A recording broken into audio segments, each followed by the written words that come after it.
আমাদের আমির, আমরা মুমিন তো মুমিনদের আমির মাওলা, আমাদের আমির তিনি।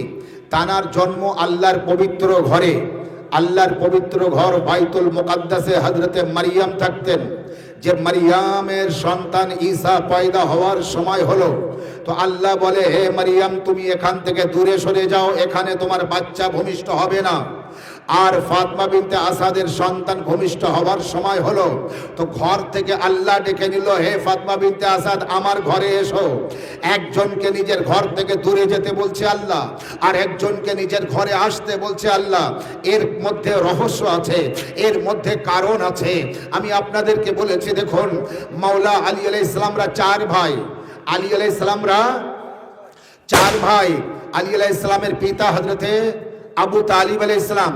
আবু তালিব আলাইহিস সালামের চারটে ছেলে, তালিব, আকিল, জাফর তৈয়ার আর আলী। চারটে ছেলের মধ্যে তালিব, আকিল, জাফর তৈয়ার, তিনটে ছেলে বাড়ি পয়দা হলো। একটা ছেলে, ছোট ছেলে পয়দা হওয়ার সময় বাড়ি আর জায়গা ছিল না? নিশ্চয়ই জায়গা ছিল। কেন ওই দিকে গেলেন যেখানে কেউ নেই? কাবা ঘরে একটাও মানুষ ছিল না, কোনো লোকজন নেই। গর্ভবতী মহিলা যখন প্রসব যন্ত্রণা হয়, যখন তার বাচ্চা ভূমিষ্ঠ হবার সময় আসে, সে নির্জন স্থান খোঁজে, সে আরামের জায়গা খোঁজে, সে সহযোগীদের খোঁজে। কিন্তু যেখানে বিপদ সেখানে যায় না, যেখানে ঘর ভেঙে পড়তে পারে সেখানে যায় না, যেখানে দেওয়াল ভেঙে পড়তে পারে সেখানে গর্ভবতী মহিলা যায় না, যেখানে ঝগড়া হচ্ছে সেই ভিড়ের মধ্যে যায় না, যেখানে মারামারি হচ্ছে গর্ভবতী মহিলা সেখানে যায় না। ফাতমা বিনতে আসাদ, মাওলা আলী আলাইহিস সালামের মা ফাতমা বিনতে আসাদ কাবা ঘরের দরজার পাশে গেলেন। হঠাৎ করে দরজা ফেটে যায়, হঠাৎ করে দিওয়াল ফেটে যায়, দিওয়াল ফেটে যায়, দিওয়াল ফেটে দূরে সরে যায়। ওখান থেকে একটা মানুষ ভিতরে প্রবেশ করতে পারবে এতটা জায়গা হয়ে যায়। একটা মানুষের সামনে একটা দেওয়াল ফেটে গেলে সে মানুষ আর সেখানে দাঁড়াবে? সে ভয় পেয়ে পালিয়ে যাবে, সে আর ওখানে থাকবে না। আরো গর্ভবতী মহিলা, যার ডাইনে কেউ নেই, বাঁয়ে কেউ নেই, সামনে কেউ নেই, পিছনে কেউ নেই, যার সাথী নেই, যার সঙ্গী নেই, সেই গর্ভবতী মহিলা সে একা একা ওখানে কিভাবে গেলেন? এবং দেওয়াল ফেটে গেল। তারপরে তিনি ভয়ে পালালেন না, ঘরের ভিতরে প্রবেশ করলেন। আবার দেওয়াল লেগে গেল। বোঝা গেল এ দেওয়াল এমনি ফাটেনি, ফাতমা বিনতে আসাদকে ঘরে প্রবেশ করানোর জন্য আল্লাহ দেওয়ালকে ফাটিয়ে দিয়েছে।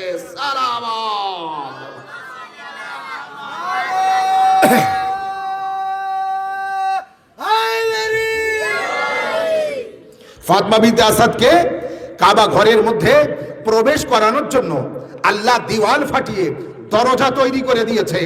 আলী আলাইহিস সালামের মা ফাতমা বিনতে আসাদ যদি দরজা দিয়ে প্রবেশ করতেন, তাহলে মানুষ বলতো দরজা দিয়ে এসেছে, নিজের ইচ্ছা এসেছে। দেওয়াল ফেটে গিয়েছে আর ওখান থেকে ভিতরে প্রবেশ করেছে, এর দ্বারাই প্রমাণ হলো নিজের ইচ্ছায় আসেনি, আল্লাহর ইচ্ছায় এসেছে। নিজের ইচ্ছায় আসেনি, আল্লাহর ইচ্ছায় এসেছে। মাওলা আলী আলাইহিস সালামের মা ফাতমা বিনতে আসাদ। এই জন্যই তো রাসূলুল্লাহ বলেছেন, ইয়া আলী মিসলুকা কামিসলুল কাবা, আলী তোমার উদাহরণ কাবা শরীফের মতো। আলী তোমার উদাহরণ কাবা শরীফের মতো। দুনিয়ার মধ্যে কাবা শরীফের, আল্লাহর পবিত্র কাবা ঘরের মোকাবেলায়, কাবা ঘরের তুলনায় পৃথিবীর মধ্যে দ্বিতীয় কোনো ঘর আছে? উত্তর দেন। কাবা আছে, আল্লাহর পবিত্র কাবা ঘর, কাবা ঘরই আছে। কাবা ঘরের তুলনায় দ্বিতীয় কোনো ঘর আছে? আর আল্লাহর নবী বলছে, আলী তোমার উদাহরণ কাবা শরীফের মতো। আমি বলবো, ইয়া রাসূলুল্লাহ আপনি কি বোঝাতে চাইছেন? তো আল্লাহর নবী বলবে, আমি বোঝাতে চাচ্ছি, দেখো যেমন কাবার তুলনায় দ্বিতীয় কোনো ঘর নেই, তেমন আলীর তুলনায় দ্বিতীয় কোনো আলী নেই। ইয়া আলী, ইয়া আলী। দেখুন, মেহফিলের জাহান হচ্ছে গজল, মেহফিলের জাহান হলো গজল। গজলের সময়টা বেশি দেওয়া হবে। আমি কম সময়ে বক্তব্য রাখবো আপনাদের সামনে, 15-20 মিনিট। তার মধ্যে 10 মিনিট হয়ে গেছে, আর 10 মিনিট। যদি আপনারা সবাই এসে যান তাহলে সময় একটু নিতে পারি, আর যদি বাড়িতে থাকেন তাহলে ইনশাআল্লাহ পরে আবার অন্য সময় হবে। আল্লাহর নবী বলেছেন কে, দেখো আমি হযরত আলীর তুলনা দিয়েছি কাবা ঘরের সাথে। কারণ কি? কারণ কাবার মোকাবেলায় কোনো ঘর নেই আলীর তুলনায়, আর দ্বিতীয় কোনো আলী নেই। কাবা ঘরে কোনোদিন কেউ পয়দা হয়নি আর হবে না আলী ছাড়া। আলী ছাড়া কাবা ঘরে কোনোদিন কেউ পয়দা হয়নি আর হবে না। এক শ্রেণীর মানুষ বলে কাবা ঘরে আলী পয়দা হয়নি, তাহলে কোথায় পয়দা হয়েছে? বলে কাবা ঘরের বাইরে পয়দা হয়েছে, মানে কাবা ঘরের পাশে পয়দা হয়েছে, তো ভিতরে না বাইরে। বাবা, ভিতরে যদি পয়দা হয় তো তোমার ক্ষতি কি? আর বাইরে যদি পয়দা হয় তো তোমার লাভ কি? না বলে ক্ষতি আর লাভ কিছু না, আলীর অত ফজিলত সহ্য হয় না।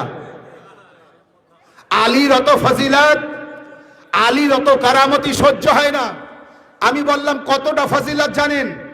তো বলল আলীর অত ফজিলত নেই যতটা আপনারা বলেন। আমি বললাম তাহলে কতটা ফজিলত আছে? বলে ওই যে নবীর জামাই, ওই যে রাসূলুল্লাহর জামাই, এই ফজিলতটা আছে, বাস আর কোনো ফজিলত নেই। আমি বললাম আলীর শুধু এতটুকু ফজিলত শুনে তোমার দিল জ্বলে যাচ্ছে। হাকিকতে ফজিলত মাওলায়ে কায়নাতের যদি শোনো তাহলে তুমি বাঁচবে না, তোমার মাথা বাস্ত হয়ে যাবে, তুমি মারা যাবে। কারণ আল্লাহর ঘরে কেউ পয়দা হয়নি, আল্লাহর ঘরে যে পয়দা হয়েছে তার নাম মাওলা আলী। ডুবিত সূর্যকে কেউ উদিত করতে পারে না, যে করে তার নাম মাওলা আলী। খায়বার ও খান্দক, বদর ও উহুদ ও সিফফিনের জয় হয় যার হাতে, তার নাম মাওলা আলী। আসমান ও জান্নাত থেকে যার হাতে তলোয়ার আসে তার নাম মাওলা আলী। যার তলোয়ারে লেখা থাকে লা ফাতা ইল্লা আলী, লা সাইফ ইল্লা জুলফিকার, তার নাম মাওলা আলী। ওহদের যুদ্ধে, খাইবারের যুদ্ধে, খান্দকের যুদ্ধে ইসলামের শত্রুকে যে মারে তার নাম মাওলা আলী। মারহাব আনতার ও হারিসকে দুই টুকরো করে দেয় তার নাম মাওলা আলী। সালাওয়াত মুহাম্মদ ওয়া আলি মুহাম্মদ।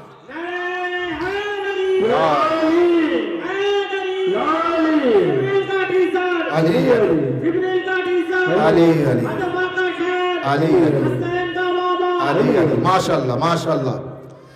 নারে হায়দারি। এই গেটে যারা আছো সব এসে বসে পড়ো। গেটে ওখানে থাকবে না, রাস্তায় কেউ থাকবে না, বসতে হবে। বার মুহাম্মদ ওয়া আলি মুহাম্মদ সালাওয়াত। মাওলা আলী আলাইহিস সালামের ফজিলত শুনলে ঠান্ডা দূর হয়ে যায় না? ঠান্ডার থাকে, শীত আর লাগে। বেলায়েতে আলীর মহব্বতই এমন, বেলায়েতে আলীর ক্ষমতা এমন, বেলায়েতে আলীর পাওয়ার এমন। আলীর মহব্বতে যদি দিওয়াল ফাটতে পারে, আলীর মহব্বতে যদি দিওয়াল ফাটতে পারে, এ দিওয়াল ফাটলো কিভাবে? আগে ভাবুন দিওয়ালটা তৈরি কে করেছিলেন? কাবা ঘরের যে দিওয়াল তৈরি কে করেছিলেন? সবাই বুঝতে পারছেন আমার কথা? কাবা ঘরের দিওয়ালকে তৈরি করেছিলেন না দুই বাপ আর বেটা মিলে তৈরি করেছিলেন? দুইজন নবী মিলে তৈরি করেছিলেন কাবা ঘর, বাপ আর বেটা।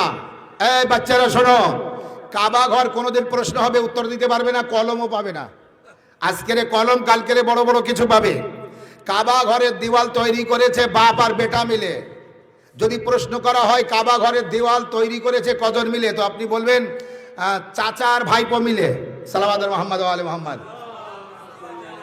চাচা আর ভাইপো মিলে না, বাপ আর বেটা মিলে।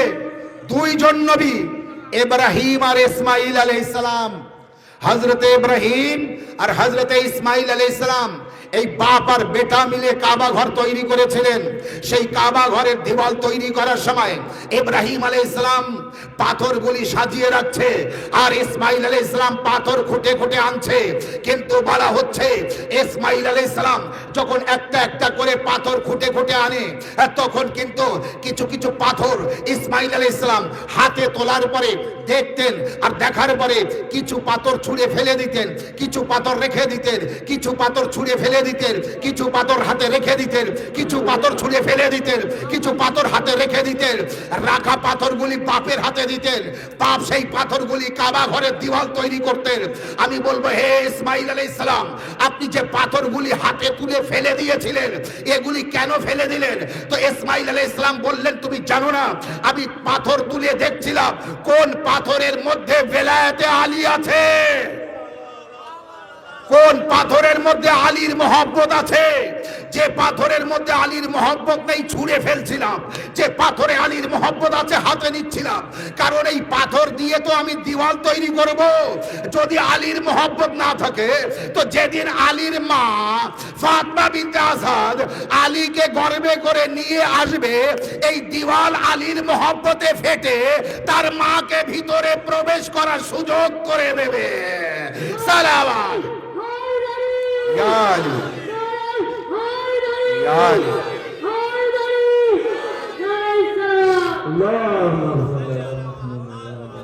তো কাবা ঘর সেও জানে বেলায়েতে আলী কতটা মজবুত কেলা আছে।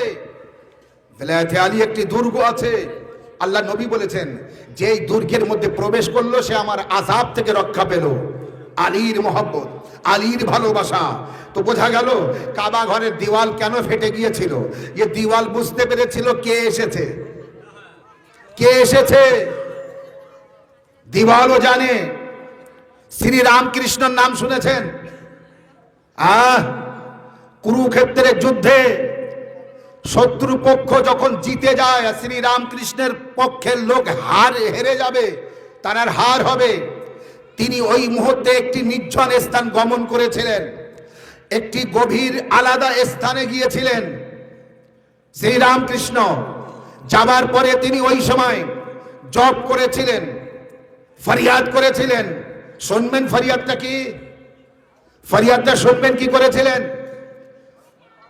প্রভু, হে প্রভু, তোমার দোহাই, তোমার বন্ধুর দোহাই, তোমার বন্ধুর বন্ধুর দোহাই, যিনি পৃথিবীর সব থেকে বড় উপাসনালয়, যেখানে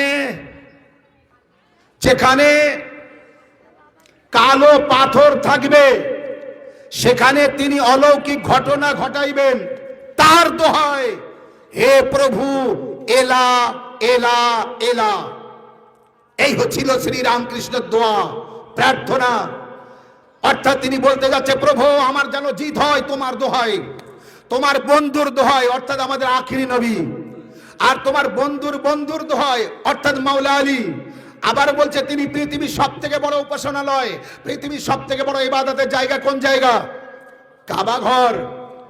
এবং বলছে সেখানে একটি কালো পাথর আছে, হাজরে আসওয়াদ, সেখানে অলৌকিক ঘটনা ঘটাবেন, অর্থাৎ তিনি জন্মগ্রহণ করবেন, তার দোহাই, হে প্রভু এলা এলা এলা।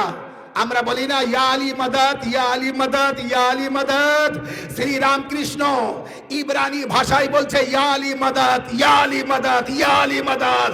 তখন শ্রী রামকৃষ্ণের দল জিতে গিয়েছিল, শত্রুপক্ষ হেরে গিয়েছিল। আপনি বুঝতে পারছেন? এই যে পৃথিবীর সব থেকে বড় উপাসনালয়, সব থেকে বড় ইবাদতের জায়গা, সব থেকে বড় ইবাদতের স্থান কাবা ঘর, যে কাবা ঘরের মধ্যে মাওলা আলী জন্মগ্রহণ করেছে। তো অনেক মানুষের দিল ফেটে যায়, সহ্য হয় না এত ফজিলত। আরে মাওলা আলী আলাইহিস সালামের ফজিলত শুনবে কি? আল্লাহ নবী বলেছেন, জারাবাতু আলী ইয়াউমাল খান্দাক আফজালু মিন ইবাদাতি সাকলাইন ইলা ইয়াউমিল কিয়ামা। আলী আলাইহিস সালাম যে তলোয়ার চালিয়েছিলেন খান্দাকের যুদ্ধে, একটা ওয়ার, আলীর একটা ওয়ার, তার এত সওয়াব, কিয়ামত পর্যন্ত সমস্ত জিন ও মানুষ মিলে যত ইবাদত করবে তার থেকে বেশি সওয়াব। আলী আলাইহিস সালামের সাথে তুলনা করবেন, কখনো মাওলা আলীর সাথে তুলনা করতে পারবেন না। শুনে রাখুন, কাবার সাথে তুলনা নেই তো আলীর সাথেও তুলনা নেই। কাবা পবিত্র, আলীও পবিত্র। কাবা বুলন্দ, আলীও বুলন্দ। কাবা উঁচু, আলীও উঁচু। কাবা আল্লাহর পক্ষ হতে, আলীও আল্লাহর পক্ষ হতে। কাবা পাক, আলীও পাক। কাবার দিকে ফিরে নামাজ পড়তে হয়, আলীর দিকে যেতে হয়। কাবাকে মানতে গেলে তিনকে ছাড়তে হয়, আলীকে মানতে গেলেও তিনকে ছাড়তে হয়। না এখনো বুঝতে পারেননি? কাবার দিকে ফিরে নামাজ পড়তে গেলে আপনার উত্তর দিকে মুখ করলে হবে না, ছেড়ে দিতে হবে। দক্ষিণ দিক থেকে মুখ ছেড়ে তুলে নিতে হবে, মুখ করলে হবে না।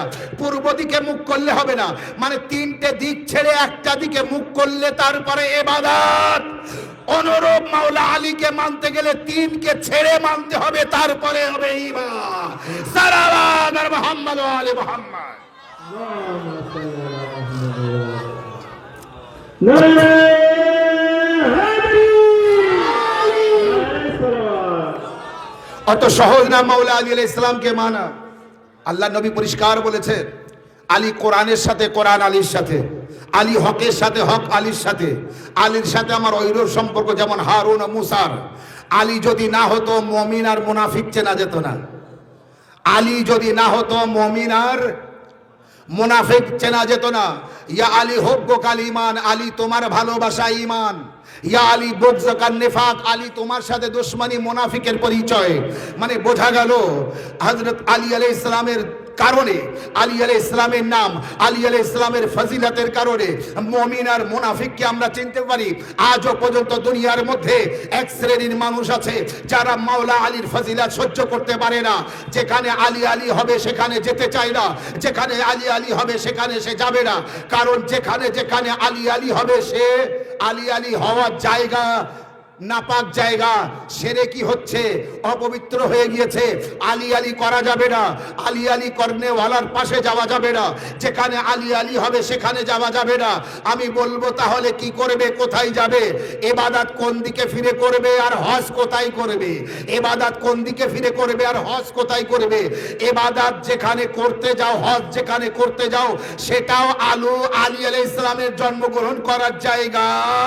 আর যেদিকে ফিরে ইবাদত করবে, যে ঘরের দিকে, যে যেখানে থাকবে, যদি কেউ উত্তরে থাকে তো সে কাবা ঘরের উত্তরে থাকে, তাহলে সে দক্ষিণ দিকে ফিরে নামাজ পড়বে। যদি কেউ কাবা ঘরের দক্ষিণে থাকে তাহলে উত্তর দিকে ফিরে নামাজ পড়বে। যদি কেউ কাবা ঘরের পশ্চিমে থাকে তো সে পূব দিকে ফিরে নামাজ পড়বে। আর যদি কেউ কাবা ঘরের পূব দিকে থাকে তাহলে সে পশ্চিম দিকে ফিরে নামাজ পড়বে। তার মানে কাবার দিকে ফিরে নামাজ পড়তে হবে। সারা দুনিয়ার থেকে মুখ ঘুরিয়ে নাও, কাবার দিকে মুখ করো।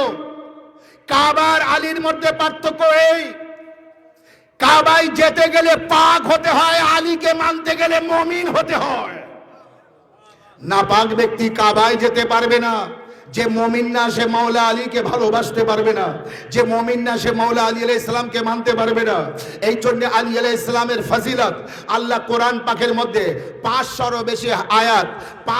বেশি আয়াত কোরআনের মধ্যে আল্লাহ অবতীর্ণ করেছে শুধু মাওলা আলীর শানে,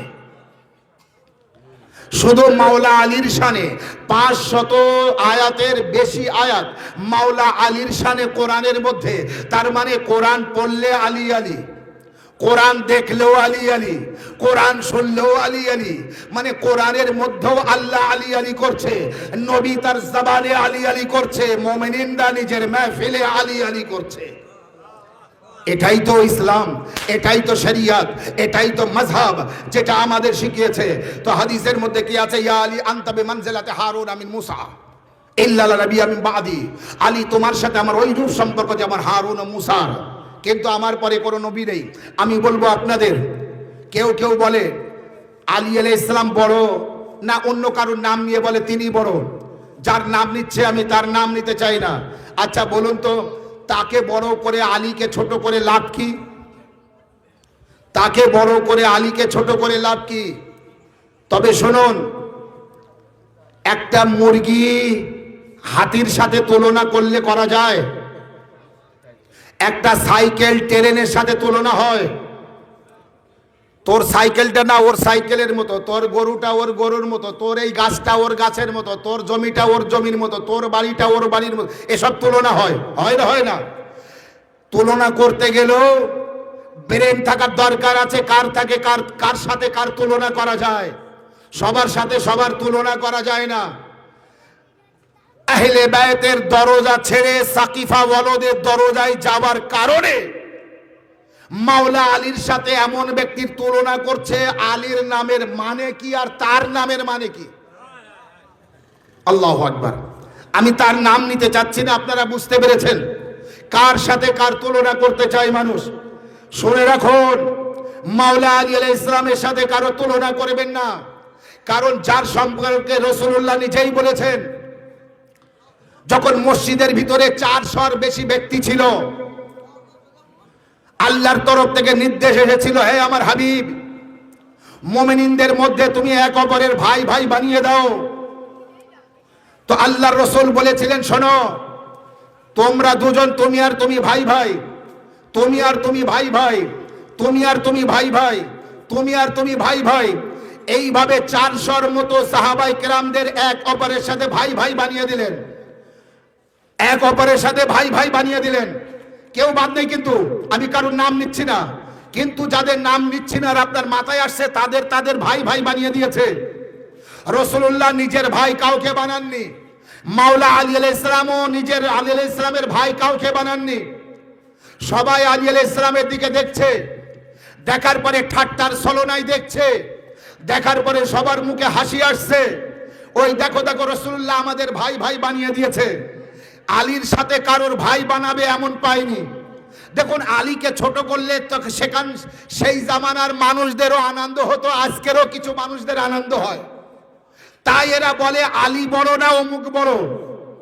আরে যাকে তুমি বড় বলে মানছো, আগে দেখো তার পয়দা কোথায়, আগে দেখো সে জন্মগ্রহণ কোথায় করেছে, সে যে ঘরে জন্মগ্রহণ করেছিল সেই ঘরের বাপ কোন ধর্মের মানুষ ছিল আর মা কোন ধর্মের মানুষ ছিল, যে ঘরে জন্মগ্রহণ করেছিল সেই ঘরের খোদা কি ছিল, তার হাত কতটা ছিল, তার পা কটা ছিল, আগে এটাই চিন্তা ভাবনা করো। আর হযরত আলীর সাথে তুলনা করবে, আলীর জন্ম তো আল্লাহর ঘরে, আলী জন্মগ্রহণ করেছে তো 3 দিন বয়সে, সর্বপ্রথম চোখ খুলে তো রাসূলুল্লাহকে দেখেছেন, সালাম সর্বপ্রথম রাসূলুল্লাহকে করেছেন, কথা সর্বপ্রথম নবীর সাথে বলেছেন, এবং লোয়াবে দেখেন রাসূলুল্লাহর মুখের রস চুষে খেয়েছেন। এই জন্যই তো মাওলা আলী আলাইহিস সালাম বলেছেন, যুকনি রাসূলুল্লাহ যাকান যাকান, আল্লাহর নবী আমাকে ওইভাবে শিক্ষা দিয়েছে যেমন কবুতর তার বাচ্চার মুখে উগরিয়ে উগরিয়ে খাওয়ায়, আমার ওইভাবে ইলম দিয়েছে আমার মধ্যে। তারপরে না ইলমের ভান্ডার হয়েছি আমি, ইলমের জ্ঞানী শহর হয়েছি আমি, দরজা হয়েছি আমি। সেই মাওলা আলী আলাইহিস সালামের সাথে তুলনা করে কখনো তুলনা করবেন না। তো কি বলছিলাম আমি, মনে আছে কি বলছিলাম? ভাই ভাই যখন সবার হয়ে গেল আর মাওলা আলীর মন খারাপ, তো দেখছে ওই দেখো আলীর কারোর ভাই বানিয়ে দেয়নি। আল্লাহর নবী তখন সমস্ত সাহাবায়ে কেরামদের মাঝে বললেন, হে আলী তুমি কি চিন্তা করছো? বলে, ইয়া রাসূলুল্লাহ আমি কোনো চিন্তা করছি না, বাস এদের বড় চিন্তা বেড়ে গিয়েছে, চিন্তা আমার মধ্যে হচ্ছে না, চিন্তা এদের মধ্যে হচ্ছে। মাওলা আলী আলাইহিস সালামকে রাসূলুল্লাহ বললেন, তোমার তো কারোর ভাই বানিয়ে দেইনি, কারণ এই পৃথিবীতে তোমার কোনো ভাই নেই, আমারও কোনো ভাই নেই। হে আলী আমি কারোর ভাই বানাইনি আমার, আর তোমারও কারোর ভাই বানাইনি, কারণ জানো, ইয়া আলী আনতা আখি ওয়া আনা আখুক, হে আলী তুমি আমার ভাই আর আমি তোমার ভাই। এরা যারা ভাই ভাই হয়েছে এরা এক অপরে ভাই ভাই হয়েছে, কিন্তু আমার ভাই তুমি আর তোমার ভাই আমি, আর এরা ভাই ভাই হয়েছে শুধু দুনিয়ায়, আর তুমি আর আমি ভাই ভাই ফিদ দুনিয়া ওয়াল আখিরাত, দুনিয়া তো ভাই ভাই, আখিরাত তো ভাই ভাই।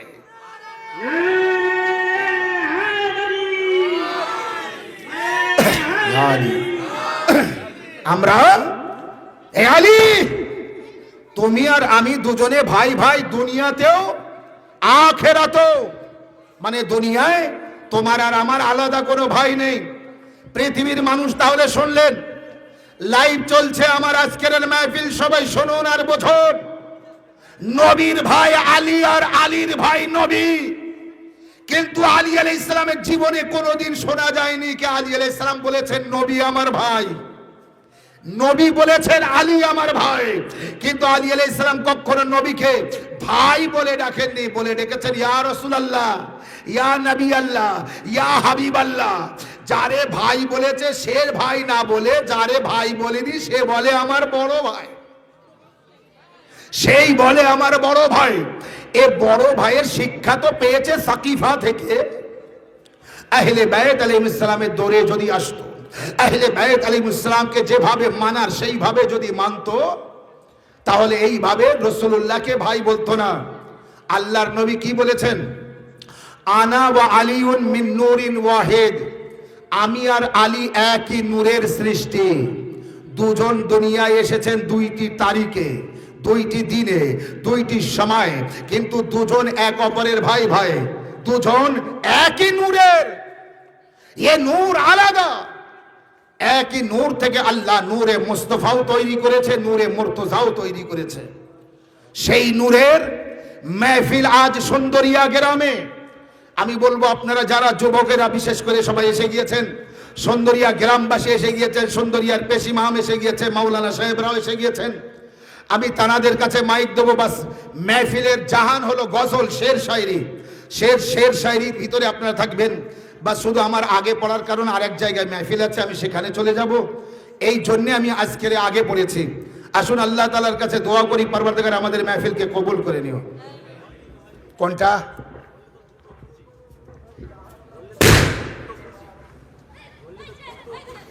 জি, এই জন্যে মেহফিলের মধ্যে দোয়া করছিলাম দুটো খুশি। একটা খুশি বলা হয়ে গেছে, আর একটা খুশি বলা হয়নি, সেটা হলো শবে মেয়ারাজ। মেয়ারাজের কথা বলি, মানুষ মেয়ারাজ মেয়ারাজ করে পাগল, মেয়ারাজ কিন্তু বাংলায় আমরা বলি মেয়ারাজ। তো মেয়ারাজ সম্পর্কে একটু এই খুশির কথাটা বলে যাই। মেয়ারাজে আল্লাহর নবী যে গিয়েছিলেন, আমরা মনে করি যে রাসূলুল্লাহর বিরাট প্রয়োজন ছিল যাবার, তাই গিয়েছেন না। আল্লাহর প্রয়োজন ছিল ডাকার, তাই ডেকেছেন। আল্লাহর কিছু মেসেজ দেওয়ার প্রয়োজন ছিল, তাই মেসেজ দেওয়ার জন্য ডেকেছেন। ওই সুযোগে আল্লাহর নবী আমাদের জন্য কিছু অফুরন্ত ওয়াফার নিয়ে এসেছিলেন, কিছু নেয়ামত নিয়ে এসেছিলেন, আমাদের জন্য ভালো কিছু করে এসেছিলেন।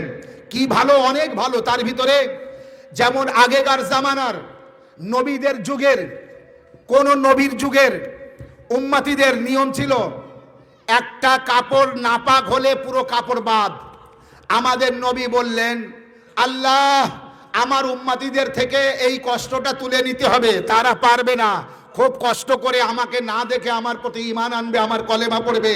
আল্লাহ আমার উম্মতিদের কাপড় নাপাক হয়ে গেলে ধুয়ে পাক করার সুযোগ দিতে হবে। আল্লাহ বলল, যা বন্ধু, আমি দিয়ে দিলাম। আগের নবীদের আমলে ছিল, সেই নবীদের উম্মতিদের ভিতরে কেউ যদি একটা পাপ করে, তো যত হালাল আছে তার ভিতর থেকে একটা হালালকে হারাম করে নিতে হবে, তার জন্য হারাম হয়ে যাবে। যত পাপ করবে এক একটা হালাল তার জন্য হারাম হবে। এই করতে করতে তার খাওয়া থোর পড়া সব শেষ হয়ে যাবে, বন্ধ হয়ে যাবে। আল্লাহর নবী বললেন কে, আল্লাহ আমার উম্মতিদের থেকে এটা তুলে নিতে হবে, পাপ করলে তওবা করার সুযোগ দিতে হবে। আল্লাহ বলল, যাও, মেনে নিলাম। আগের নবীদের জামানায় কেউ পাপ করলে, অন্যায় করলে, চুরি করলে, কারোর কপালে লেখা উঠতো, কারোর দরজায় লেখা উঠতো, সকাল হলে সবাই ধরে ফেলতো, এই চোর, এই কলা চুরি করেছে, এই সেই জলকারে মাছ চুরি করেছে, সে ওইটি। আমারও আপনার নবী বললেন, এই আজকের রাতে আমারও আপনার নবী বললেন, আল্লাহ আমার উম্মতিদের থেকে এটা তুলে নিতে হবে। এইভাবে ডাইরেক্ট অপমান সহ্য হবে না, আল্লাহ আমার উম্মতিদের থেকে এটা তুলে নাও। আল্লাহ বলল, আচ্ছা ঠিক আছে, তুলে নিলাম। এইভাবে বহু সুযোগ দিয়েছে আল্লাহর কাছ থেকে, আমার নবী নিয়ে এসেছেন। তারপরে যখন চতুর্থ আসমানে যায়, আল্লাহর তরফ থেকে আওয়াজ আসে, আমার হাবিব তোমার পিছনে সব নবীরা নামাজ পড়তে চায়। তো বলে, ঠিক আছে, পড়বে। তো বলে, তুমি তোমার পিছনে নবীরা যখন নামাজ পড়বে, তো ওই নবীরা নামাজ পড়ার পরে জিজ্ঞাসা করবে, আমি তাদের কি জন্য নবী বানিয়েছিলাম। যেই চতুর্থ আসমানে গেলেন, সব নবীরা করে হাজির, হুজুর আপনার পিছনে নামাজ পড়বো। আল্লাহ নবী নামাজ পড়ালেন, সবাই পিছনে নামাজ পড়লো। আল্লাহ নবী জিজ্ঞাসা করলেন, আল্লাহ তোমাদের কি জন্য নবী বানিয়েছে? সমস্ত নবীরা এক বাক্যে উত্তর দিয়েছে, বেনবুওয়াতিকা, আপনার নবুওয়াতকে গ্রহণ করার কারণে, ওয়া বেলায়েতে আলী ইবনে আবি তালিব, আর আলী ইবনে আবি তালিবের বেলায়েত মানার কারণে আল্লাহ আমাদের নবী বানিয়েছে। সাল্লাল্লাহু আলা মুহাম্মদ ওয়া আলি মুহাম্মদ।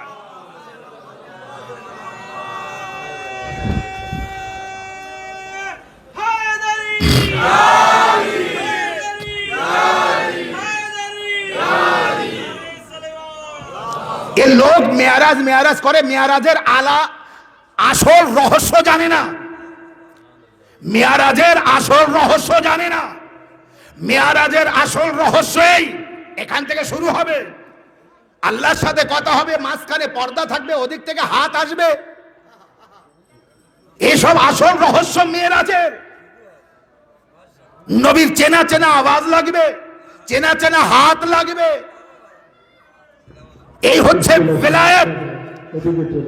বেলায়েতে আলী স্বীকার করার কারণে এইভাবে মেরাজ হলো। এরপরে আল্লাহর নির্দেশ হলো, এ নবী তুমি একটু জান্নাতের ভ্রমণ করতে চাও না? বলে হ্যাঁ আল্লাহ আমি জান্নাতের ভ্রমণ করতে চাই। তো আল্লাহর নবীকে পাঠালো, যাও জান্নাতে। সালাওয়াত মুহাম্মদ ওয়া আলি মুহাম্মদ।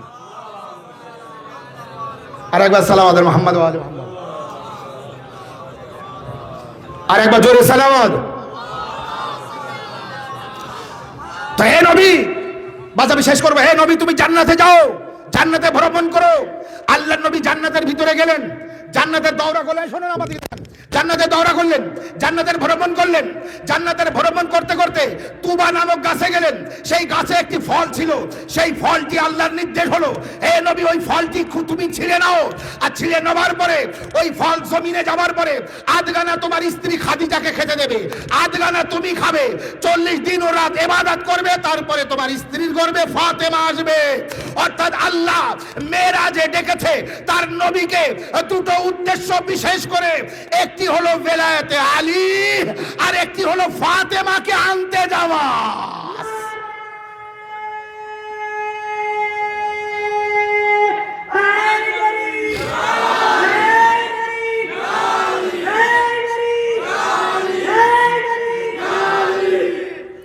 এই হচ্ছে দুইটি খুশির মাহফিল আজ। তো সবে মেয়ারাজের খুশির একটু আলোচনা করলাম, মাওলানা সাহেবরা আছেন বিস্তারিত আলোচনা করবেন। এই হচ্ছে সবে মেয়ারাজ। বহু আলোচনার মধ্যে কি কি কথা হয়েছিল, 18,000 কথা সবে মেয়ারাজের, 18,000 কথা। আল্লাহর নবী সবে মেরাজ থেকে এসে জমিনে এসে যা যা উম্মতিদের বলেছিলেন 18,000 কথা গোপন রেখেছিলেন। 18,000 কথা গোপন রেখেছিলেন। 18,000 কথার ভিতরে টোটালটাই বেলায়েতে আলী, টোটালটাই বেলায়েতে আলী। একটা জানতে চেয়েছিলেন সালমানে ফার্সি, তো সালমানে ফার্সিকে যখন বলেন তো সালমানে ফার্সি পাগল হয়ে জানিয়ে কি সেই যুদ্ধে আলী আলাইহিস সালামের জিত হয়েছে এই খবর সর্বপ্রথম যে এনে দেবে, সে যা চাবে তাই দেব। এর লম্বা আলোচনা আছে, ঘটনা আছে।